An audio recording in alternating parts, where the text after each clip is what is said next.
જો વિદ્યાર્થી મિત્રો, હવે પછી આપણો પ્રશ્ન આવે છે સંસદની સત્તાઓ અંગે ઉલ્લેખ કરો. તો આપણે જો સંસદની સત્તાઓમાં પહેલી છે ધારાકીય સત્તાઓ. હવે ધારાકીય સત્તાઓની અંદર જોઈએ તો આપણે સામાન્ય સંજોગોમાં સંસદ સંઘ યાદી અને સંયુક્ત યાદીમાં સૂચવેલા વિષયો પર કાયદા ઘડે છે. હવે મિત્રો, સંઘ યાદી એટલે કે જેને આપણે કેન્દ્ર યાદી કહીએ છીએ, જેની અંદર 97 વિષયોનો સમાવેશ કરવામાં આવ્યો છે. કેટલા વિષયો? 97 વિષયોનો. જ્યારે સંયુક્ત યાદીની અંદર 47 વિષયોનો સમાવેશ કરવામાં આવેલો છે. એટલે સામાન્ય સંજોગોમાં સંસદ સંઘ યાદી અને સંયુક્ત યાદીમાં સૂચવેલા વિષયો પર કાયદા ઘડે છે. કટોકટીના સમયે સંસદ રાજ્ય યાદી સહિત કોઈ પણ વિષય પર કાયદો ઘડી શકે છે. જો મિત્રો આપણને કહ્યું છે કે કટોકટીના સમયે સંસદ રાજ્ય યાદી સહિત કોઈ પણ વિષય પર કાયદો ઘડી શકે છે.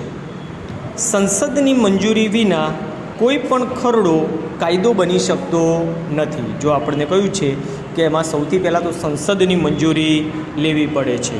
એટલે આપણે એ કહી શકીએ કે સંસદની મંજૂરી વિના કોઈપણ પ્રકારે ખરડો કાયદો બની શકતો નથી. બરાબર.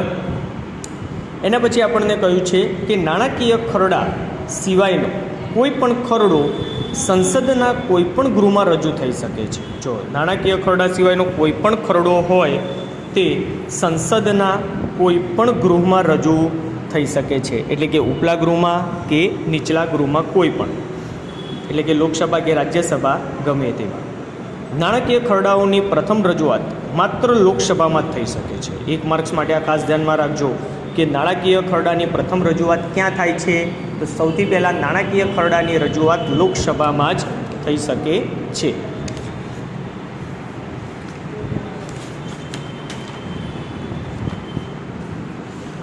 એના પછી કહે છે રાષ્ટ્રપ્રમુખ દ્વારા બહાર પાડવામાં આવતા વટહુકમ માટે વહેલામાં વહેલી તકે સંસદની મંજૂરી લેવી પડે છે. જો રાષ્ટ્રપ્રમુખ દ્વારા જ્યારે વટહુકમ બહાર પાડવામાં આવે, બરાબર, ત્યારે વહેલામાં વહેલી તકે સંસદની મંજૂરી લેવી પડે છે.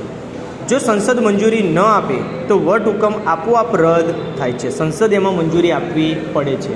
જો સંસદ એમાં મંજૂરી નથી આપતું તો એ વટહુકમ આપોઆપ રદ થયેલ ગણાય છે. એના પછી કહે છે કારોબારી સત્તાઓ. લોકસભાને મંત્રીમંડળ પર અવિશ્વાસની દરખાસ્ત એટલે કે વોટ ઓફ નો કોન્ફિડન્સ, જેને કહેવાય છે કે વોટ ઓફ નો કોન્ફિડન્સ એટલે કે અવિશ્વાસની જે દરખાસ્ત છે તે લાવવાની સત્તા છે. જો એ દરખાસ્ત પસાર થાય તો મંત્રીમંડળને રાજીનામું આપવું પડે છે. જો એ દરખાસ્ત જે કહેવાય પસાર થાય એકવાર તો મંત્રીમંડળે રાજીનામું આપવું પડે છે. લોકસભા નાણામંત્રીએ રજૂ કરેલા નાણાકીય ખરડાને નામંજૂર કરીને સમગ્ર મંત્રીમંડળને રાજીનામું આપવાની ફરજ પાડી શકે છે. મિત્રો, આ પણ ખૂબ સૌથી અગત્યની અને મહત્ત્વની બાબત છે કે જ્યારે લોકસભામાં નાણામંત્રીએ રજૂ કરે નાણાકીય ખરડાને નામંજૂર કરીને સમગ્ર મંત્રીમંડળને રાજીનામું આપવાની ફરજ પાડી શકે છે. અને સંસદના સભ્યો મંત્રીઓને રાજ્ય વહીવટ સંબંધી પ્રશ્નો અને પેટા પ્રશ્નો પૂછવાની તેમજ પ્રજાના જાહેર હિત પ્રત્યે મંત્રીઓનું ધ્યાન દોરવાની સત્તા ધરાવે છે. આપણને કહ્યું છે એમાં કે સંસદના જે સભ્યો છે, બરાબર, તે મંત્રીઓને રાજ્ય વહીવટ સંબંધી પ્રશ્નો, રાજ્યના વહીવટ માટે થઈને જે પ્રશ્નો છે તે અને એના પેટા પ્રશ્નો પૂછવાની તેમજ પ્રજાના જાહેર હિત પ્રત્યે મંત્રીઓનું ધ્યાન દોરવાની સત્તા ધરાવે છે. સંસદની બેઠક ચાલુ હોય ત્યારે સંસદનો કોઈપણ સભ્ય જાહેર હિતના મહત્ત્વના પ્રશ્ન પરત્વે મંત્રીમંડળનું ધ્યાન દોરવા સભા મોકૂફીની દરખાસ્ત રજૂ કરી શકે છે. આ પણ મહત્ત્વની બાબત છે કે જ્યારે સંસદનું સત્ર કે એની કોઈ બેઠક ચાલુ હોય ત્યારે સંસદનો કોઈપણ સભ્ય, બરાબર, એટલે કે સંસદ સભ્ય જાહેર હિતના મહત્ત્વના પ્રશ્ન પરત્વે મંત્રીમંડળનું ધ્યાન દોરવા સભા મોકૂફીની દરખાસ્ત રજૂ કરી શકે છે. સંસદ મંત્રીમંડળ વિરુદ્ધ ઠપકાની દરખાસ્ત પસાર કરે, બરાબર, કે સંસદ મંત્રીમંડળ વિરુદ્ધ ઠપકાની દરખાસ્ત પસાર કરે તો પણ મંત્રીમંડળે રાજીનામું આપવું પડે છે. એના પછી કહે છે નાણાકીય સત્તાઓ.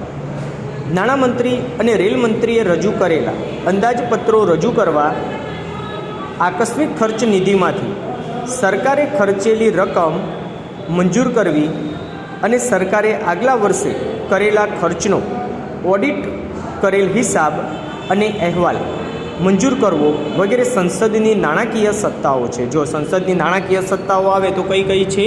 તેમાં આપણે કહ્યું કે નાણામંત્રી અને રેલ મંત્રીએ રજૂ કરેલા અંદાજપત્રો મંજૂર કરવા, આકસ્મિક ખર્ચ નિધિમાંથી સરકારે ખર્ચેલી રકમ મંજૂર કરવી, એટલે કે સરકારે આકસ્મિક રીતના જે પણ જગ્યાએ પૈસા ખર્ચ કરેલા છે તેને મંજૂર કરવી.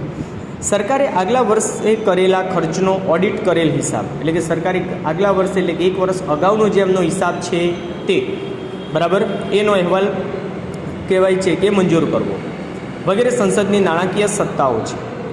અંદાજપત્રો સહિત તમામ નાણાકીય બાબતો પ્રથમ લોકસભામાં જ રજૂ કરવામાં આવે છે અને લોકસભાએ પસાર કર્યા પછી જ તેને રાજ્યસભામાં મોકલવામાં આવે છે. લોકસભામાં એકવાર રજૂ થાય, એમાં પસાર થાય, ત્યાર પછી જ એને રાજ્યસભામાં મોકલવામાં આવે છે અને રાજ્યસભાએ માત્ર ચર્ચા કરી તેને 14 દિવસમાં નાણાકીય ખરડો લોકસભાને પાછો મોકલવાનો હોય છે. રાજ્યસભાએ કેટલા દિવસમાં?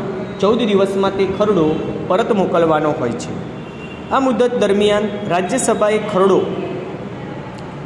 લોકસભામાં પરત ન કરે તો પણ તે પસાર થયેલો ગણવામાં આવે છે. જો એ સંજોગોમાં રાજ્યસભાએ ખરડો પરત નથી કરતું, બરાબર કે નથી મોકલાવતા, તો એ રાજ્યસભામાં પસાર થયેલો ગણવામાં આવે છે. ન્યાય વિષયક સત્તાઓ.